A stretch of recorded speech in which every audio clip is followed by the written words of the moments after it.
Dans l'actualité de ce mardi, la deuxième vague composée de 116 étudiants bénéficiaires de la bourse ANAQ pour les études aéronautiques a pris le départ ce matin pour Addis Abeba en Éthiopie.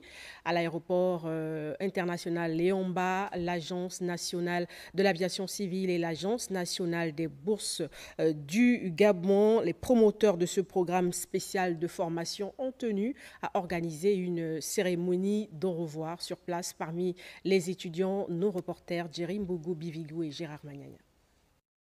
Voyager pour étudier à l'Académie éthiopienne de l'aviation, un rêve qui devient réalité pour la centaine d'étudiants bénéficiaires de la bourse ANAQ, plusieurs mois après moult reports. Des yeux scintillants, des parents heureux, une attente dont l'issue est heureuse. Ça fait un moment donné qu'on attendait vraiment cette bourse et nous remercions les autorités de nous avoir fait cette grâce de pouvoir aller se former dans un métier de rêve qui fait rêver encore aujourd'hui. Je suis dans l'euphorie de savoir qu'aujourd'hui c'est un jour particulier pour nous, chers étudiants gabonais, et nous remercions les autorités. Je serai la future mère d'un pilote. Nous sommes tous satisfaits de ce que les enfants, le projet a pu aboutir grâce à la volonté du chef de l'État. Une volonté présidentielle exprimée, plusieurs entités se sont accordées pour former dans un secteur laissé pour compte en dépit de la forte demande.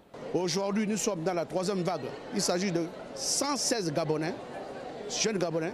C'est un projet du chef de l'État. Vous avez ici la dernière vague des étudiants qui doivent partir à l'Université de l'aviation aéronautique.